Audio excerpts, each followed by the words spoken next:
Last ക്ലാസ്സില് short time capital gain എന്താന്ന് പഠിച്ചു. Short time capital gain calculate ചെയ്യുന്നതിന്റെ പ്രോബ്ലംസും ചെയ്തു നമ്മൾ അല്ലെ. അപ്പൊ ഇന്നത്തെ ക്ലാസ്സിൽ മിസ് എടുക്കാൻ പോണത് ലോങ് ടേം ക്യാപിറ്റൽ ഗെയിൻ എന്താണ്, ഷോർട്ട് ടൈം ക്യാപിറ്റൽ ഗെയിൻ കാണുന്ന അതേപോലെ തന്നെയാണോ, അതെന്തെങ്കിലും ചെറിയ ഡിഫറൻസ് ഉണ്ടോ എന്നാണ് നമ്മൾ കാണാൻ പോണേ. അപ്പൊ ശരിക്കും എന്താണ് ലോങ് ടൈം ക്യാപിറ്റൽ ഗെയിൻ എന്താണ്?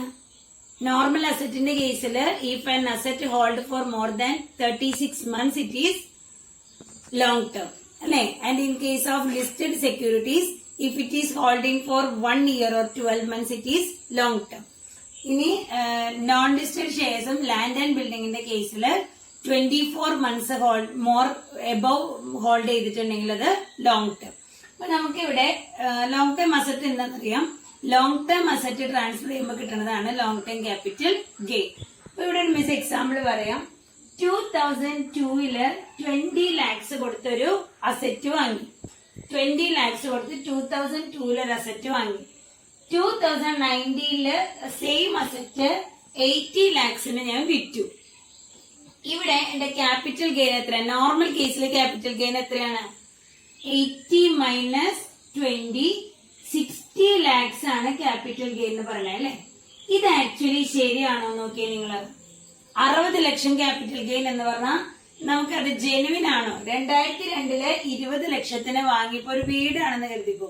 2002 20 ലക്ഷം കൊടുത്ത് വാങ്ങിയ വീട് ഇപ്പൊ 2019 പണിയണമെന്നുണ്ടെങ്കിൽ നമുക്ക് 20 ലക്ഷം കൊണ്ട് പണിയാൻ പറ്റുമോ? ഇല്ല. എന്താണ് ഈ ഒരു കേസ് നമുക്കിവിടെ ഇറ്റ് ഈസ് നോ കൺസിഡർ ചെയ്യാൻ നമുക്ക് പറ്റില്ല. എന്താ കാരണം? അത്രയും എമൗണ്ട് ക്യാപിറ്റൽ ഗെയിൻ എന്ന് പറയുന്നത് വരില്ല ഒരിക്കലും. നമുക്ക് 2002 20 ലക്ഷത്തിന് വാങ്ങിയത് ഇപ്പൊ നമുക്ക് അത്രയും 20 ലക്ഷം കൊടുത്താൽ നമുക്ക് പണിയാനായിട്ട് സാധിക്കില്ല അല്ലെ. എന്തുകൊണ്ടാ? Time value of money. Time value of money അത് കൺസിഡർ ചെയ്തിട്ട് വേണം long term capital gain calculate ചെയ്യാൻ. അന്ന് 20 ലക്ഷത്തിന് വാങ്ങിയ സാധനത്തിന്റെ ഇന്നത്തെ വില എത്രയാണ് നമ്മൾ കണ്ടുപിടിക്കുന്നത്. പ്രസന്റ് വാല്യൂ ഓഫ് അസറ്റ് അത് നമ്മൾ കണ്ടുപിടിച്ചാലാണ് യഥാർത്ഥ ലോങ് ടേം ക്യാപിറ്റൽ ഗെയിൻ കാണാനായിട്ട് സാധിക്കുള്ളൂ. അപ്പൊ അത് കാണാൻ വേണ്ടി നമ്മൾ ലോങ് ടേം ക്യാപിറ്റൽ ഗെയിനിൽ ചെയ്യുന്ന ഒരു സംഭവമാണ് ഇൻഡെക്സേഷൻ. എന്താ പറയാ? ഇൻഡെക്സേഷൻ. അപ്പൊ ബാക്കി ഇക്വേഷൻ ഒക്കെ സെയിം ആണ്. നമുക്ക് എന്താണെന്ന് മാത്രം കാണാം കേട്ടോ. ആദ്യം നമ്മൾ ചെയ്യണ പോലെ full value of consideration. Full value of consideration amount എഴുതി. Less expenses on transfer. ഇതൊക്കെ ഷോർട്ട് ടേമിന്റെ അതേപോലെ തന്നെ എമൗണ്ട് എഴുതി. ബാക്കി നമ്മൾ എന്തായാലും വിളിച്ചേ net consideration. Net consideration to outer column amount. ഇനി ഇതിൽ നിന്ന് ഷോർട്ട് ടൈം ക്യാപിറ്റൽ ഗെയിനിൽ നമ്മൾ മൈനസ് ചെയ്തത് എന്താണ്?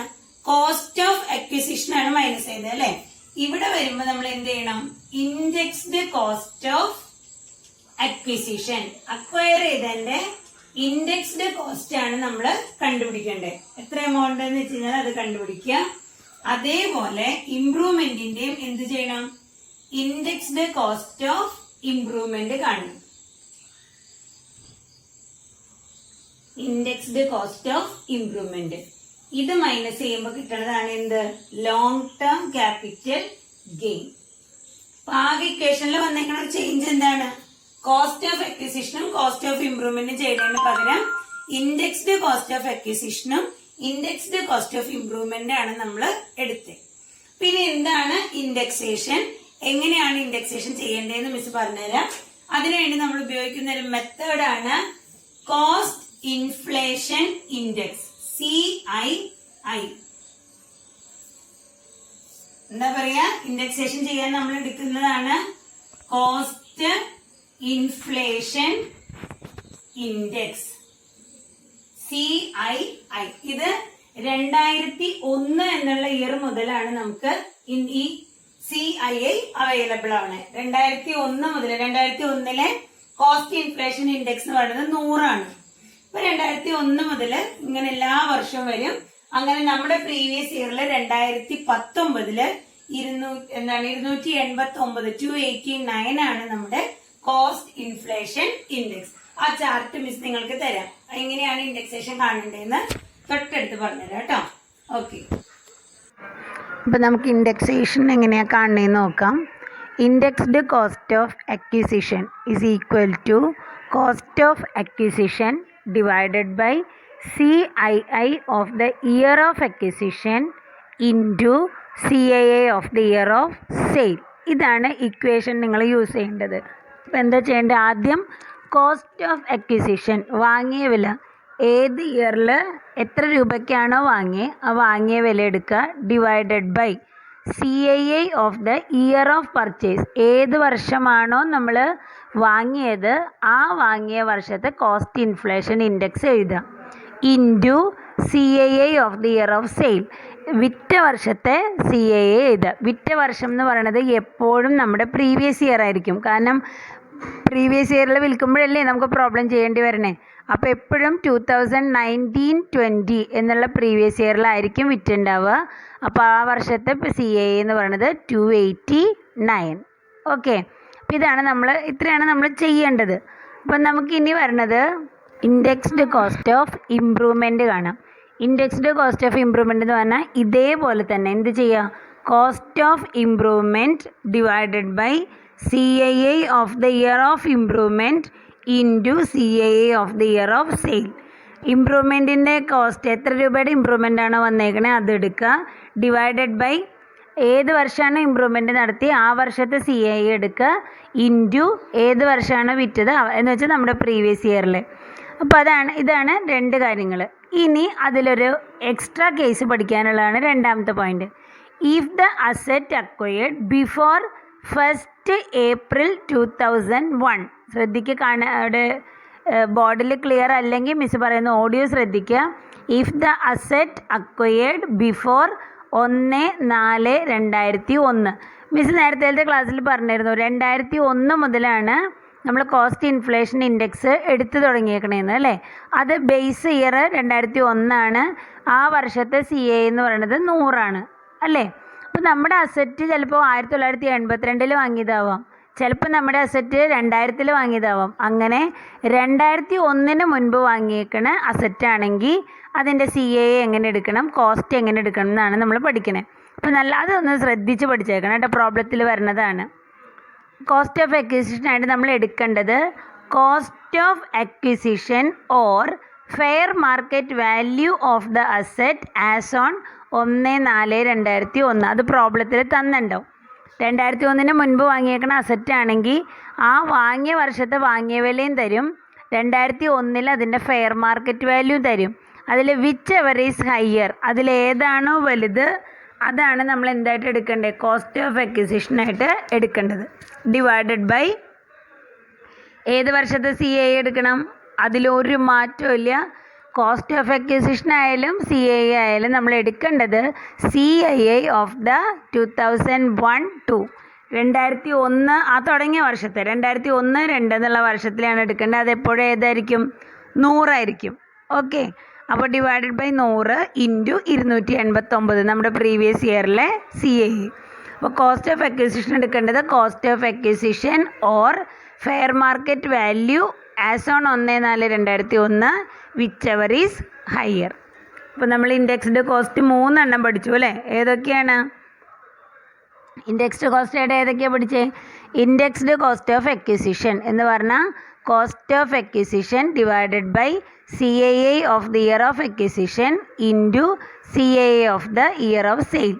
ഇനി അസറ്റ് അക്വയർഡ് ബിഫോർ 1/4/2001 ആണെങ്കിൽ cost of acquisition or fair market value as on 1/4/2001 whichever is higher divided by CII of 2001-2 that is 100 into CII of the year of sale 289.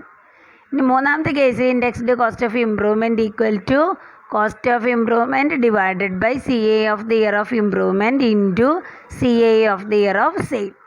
മനസ്സിലായോ? ഇങ്ങനെയാണ് നമ്മൾ indexation ചെയ്യേണ്ടത്. അപ്പോൾ അത് പ്രോബ്ലം ചെയ്യുമ്പോൾ അതിന് clarity കിട്ടും. എന്നാൽ ഈ ഇൻഡെക്സേഷനുമായിട്ട് ബന്ധപ്പെട്ട് നമുക്ക് 2-3 റൂളുകൾ പഠിക്കാനുണ്ട്. അപ്പോൾ ഇനി അടുത്തതായിട്ട് മിസ് അത് ഏതൊക്കെയാണ് ആ റൂൾസ് എന്നുള്ളത് പറഞ്ഞുതരാം. അത് ഇമ്പോർട്ടൻറ്റ് പോയിൻറ്റ്സ് ആണ്, മനസ്സിരുത്തി പഠിക്കണം. പ്രോബ്ലം ചെയ്യുമ്പോൾ നല്ലോണം വേണ്ടതാണ് കേട്ടോ.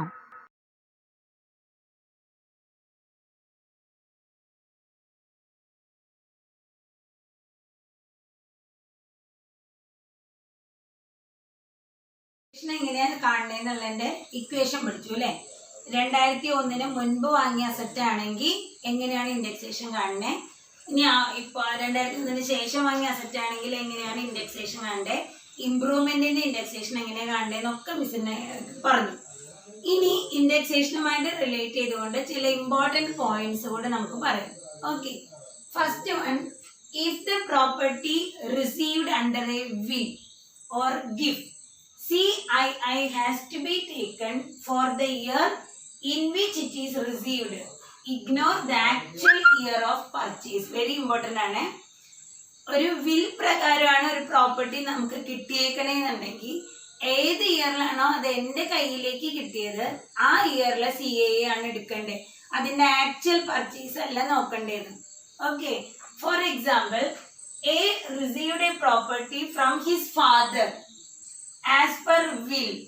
Will പ്രകാരം അച്ഛന്റെ കയ്യിൽ നിന്ന് ഒരു ആൻസെസ്ട്രൽ പ്രോപ്പർട്ടി A റിസീവ് ചെയ്യാണ് എന്ന് ഓൺ 11/4/2008. 2008 ഏപ്രിലാണ് അയാളത് റിസീവ് ചെയ്യണേ. Which was acquired by father during 2002. 2002 father വാങ്ങിയ പ്രോപ്പർട്ടിയാണ് 2008 വിൽപത്രം മുഖേന ആർക്ക് കൊടുക്കണത്, എക്ക് കിട്ടണത്. അപ്പോ എയുടെ ഇതിന്റെ ഇൻഡെക്സേഷൻ കാണുമ്പോൾ എ അത് 2019 ട്രാൻസ്ഫർ ചെയ്തു എന്ന് കരുതാ പ്രോപ്പർട്ടി.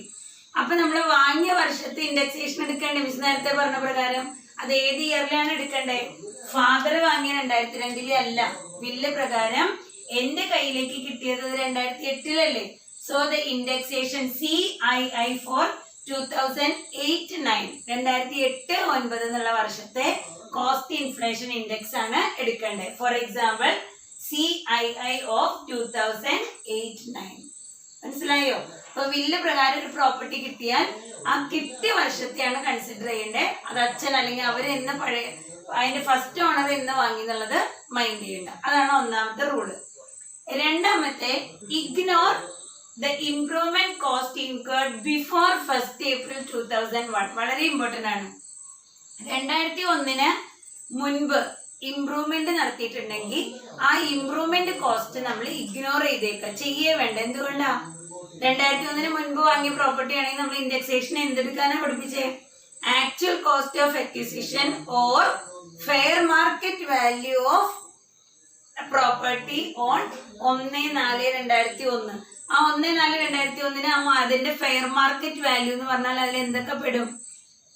ഇംപ്രൂവ്മെന്റ് കഴിഞ്ഞതിന് ശേഷമുള്ള വീടിന്റെ അല്ലേ, അല്ലെങ്കിൽ ഇംപ്രൂവ്മെന്റ് കഴിഞ്ഞതിന് ശേഷമുള്ള അസറ്റിന്റെ അല്ലേ ഫെയർ മാർക്കറ്റ് വാല്യൂ എടുക്കണേ. അതുകൊണ്ട് ഇംപ്രൂവ്മെന്റ് 1/4/2001 മുൻപ് നടന്നിട്ടുണ്ടെങ്കിൽ അത് ഇഗ്നോർ ചെയ്തേക്ക, അതിന്റെ ഇൻഡെക്സേഷൻ ഒന്നും പിന്നെ നിങ്ങൾ കാണണ്ട.